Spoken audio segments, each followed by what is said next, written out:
December always felt wrong in Hollow Creek. Snow fell early that year. Too early. By the first week of December, the town was buried under a thick, unmoving blanket of white. No wind, no birds, just silence that pressed against the ears until even your own breathing sounded intrusive. Elliot Morrow, 27, noticed it on December 3rd. He worked the night shift at a small grocery store off Route 9, the kind of place where the lights buzzed louder than the customers. On his walk home at 2:14 a.m., he realized something unsettling. None of the houses had Christmas lights. Not one. No glowing reindeer. No blinking trees. No candles in windows. December in Hollow Creek was usually obnoxiously festive. This year, every home sat dark, as if the town had collectively decided to hide. As Elliot passed the old post office, he heard something behind him. Crunch, crunch. Footsteps, slow, deliberate, keeping pace with his own. He stopped. The sound stopped too. When he turned around, the street was empty. Snow lay untouched behind him. No footprints, not even his own. It was as if the snow had erased him the moment he passed. That night, Elliot dreamed of knocking. Endless knocking. On December 6th, the town siren went off at 4 a.m. Not the fire siren, not the storm warning. The December siren. It hadn't been used in decades. People were told long ago, if it ever sounds in December, stay inside. Do not open doors. Do not answer voices you recognize. No one explained why. Elliot woke to the siren wailing like something injured. His phone lit up with emergency alerts, all identical. Stay indoors. Lock all entrances. Do not look outside. At 4:17 a.m., the siren stopped. That's when the knocking began. Not loud, not frantic. Polite. 3 taps on his apartment door. Knock, knock, knock. Then his mother's voice drifted through the wood. Elliot, it's freezing out here. His mother had died 2 winters ago. His throat tightened. He backed away slowly, heart hammering, every instinct screaming to answer, to explain, to apologize. The voice sighed. I can hear you breathing, it said softly. The knocking moved to the window, then the bedroom door, then the walls. From inside the apartment, by daylight, Hollow Creek looked unchanged. People went outside again. Cars drove, stores opened. No one mentioned the siren. But something had shifted. Elliot noticed new decorations around town. Homemade wreaths hung on doors, all identical. Plain pine branches tied with black string. No ornaments, no lights. At the grocery store, an old woman leaned close to him at checkout and whispered. They mark the houses that answered. What happens to them? Elliot asked. She smiled without warmth. They don't make it to Christmas. That night, his neighbor's apartment, Unit 3B, was empty. Still warm, still furnished, still smelling like dinner. No signs of struggle. Just a wreath hung neatly on the inside of the door. December 12th brought the snowfall that never stopped. Phones lost signal. Roads vanished. Power flickered, then died. The town became trapped inside a white, soundless dome. Every night at exactly 2:14 a.m., the knocking returned. Always polite, always familiar. Voices of loved ones, friends, people Elliot hadn't thought about in years. They begged, they reasoned, they got angry. One night, the voice didn't knock. It scratched. Slow, careful scratches, like someone learning where the door was weakest. On December 18th, Elliot made a mistake. He looked out the window. The street was full of people standing in the snow. All of them facing his building. All of them smiling. Their eyes were wrong, too dark, too deep, like holes pressed into wax faces. Their mouths moved in perfect unison. December is lonely, they said. Let us in. Behind them stood something tall, wrapped in what looked like torn coats and scarves. Its shape bent where it shouldn't. It wore antlers made of bone.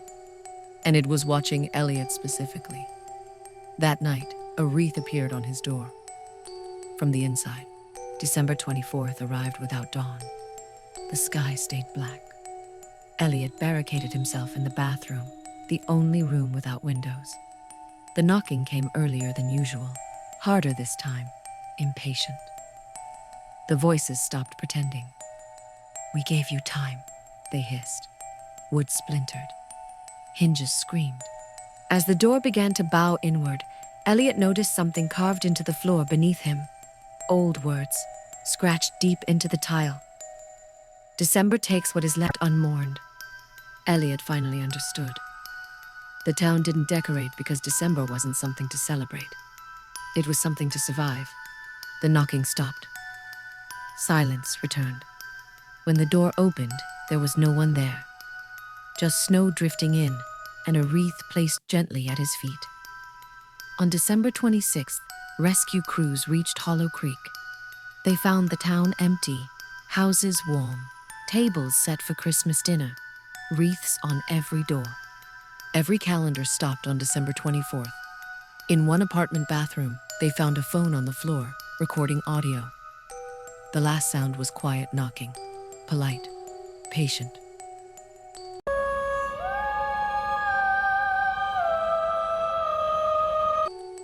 Briar Hollow was the kind of town that felt preserved in winter, unchanged, quiet, frozen in time. Snow arrived early every year and stayed well past March, coating the streets so thickly that sound itself seemed muffled. When Mason Hargreave moved there in early December, the locals were polite but distant. Conversations ended quickly. Smiles never reached their eyes. On his first night, his elderly neighbor stopped him in the hallway. "You'll hear singing on Christmas Eve," she said calmly. "Don't open the door, don't look outside, and whatever you hear, don't answer." Mason laughed it off. But as December passed, he noticed strange patterns. No one stayed outside after sunset. No one decorated past simple wreaths. And every house had heavy locks, reinforced doors, and curtains nailed shut. On December 24th, the snowstorm arrived exactly at dusk. By 11:30 p.m., Briar Hollow lost power. At 11:47 p.m., the singing began. It came from everywhere at once, low, broken voices overlapping, dragging out the notes of an old Christmas carol Mason vaguely recognized.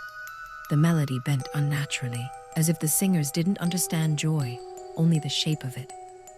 Against his better judgment, Mason peeked through the corner of his curtain. Dozens of figures stood in the street. They wore coats from different eras, some threadbare, some elegant, some stained dark with age. Their faces were pale and stretched, eyes glassy, mouths opening far wider than human jaws as they sang. None of them cast shadows. The song ended. 3 knocks echoed through Mason's door. Then a voice, his father's voice, trembling and cold. "Mason, you left me alone." Mason staggered back, memories flooding in. Years ago, he'd ignored the calls, missed the last visit, chosen distance over responsibility. The truth settled like ice in his chest.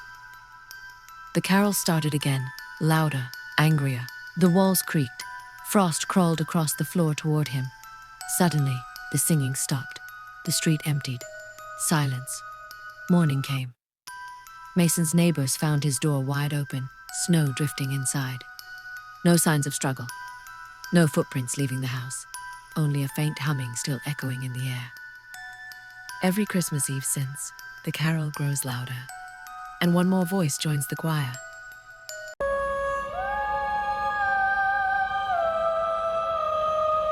Lakewood Ridge was built around a frozen lake that locals avoided talking about. In December 1999, 4 teenagers made a mistake they believed winter would erase. They dragged a body onto the ice during a blizzard, shattered the surface, and watched it disappear beneath black water. Snow fell that night, heavy, relentless. By morning, there was no evidence. 24 years later, Rachel Boone returned to Lakewood Ridge after her father's death. The town greeted her politely, but she noticed something unsettling. People watched her longer than necessary. That first night, a storm rolled in, trapping everyone inside town limits. In her father's attic, Rachel discovered an old box containing newspaper clippings, police reports, and a journal filled with trembling handwriting. One sentence repeated endlessly. Winter keeps secrets, but it never forgives. The next morning, the first note appeared under her door. You remember, don't you? Over the next few days, more notes surfaced across town. People grew nervous. Stores closed early. Conversations stopped mid-sentence. Then the disappearances began. Each missing person had one thing in common. They were there that night by the lake. Rachel tried to deny it, but the memories returned. She had helped drag the body. She had stayed silent. She had moved away and lived a normal life. On December 24th, another note appeared. Come back. Drawn to the lake, Rachel followed a trail of footprints leading onto the ice. The surface was cracked now, pulsing faintly beneath her feet. She saw them beneath the ice, faces preserved, eyes open, mouths moving as if whispering. The truth surfaced fully. The body had never been alone.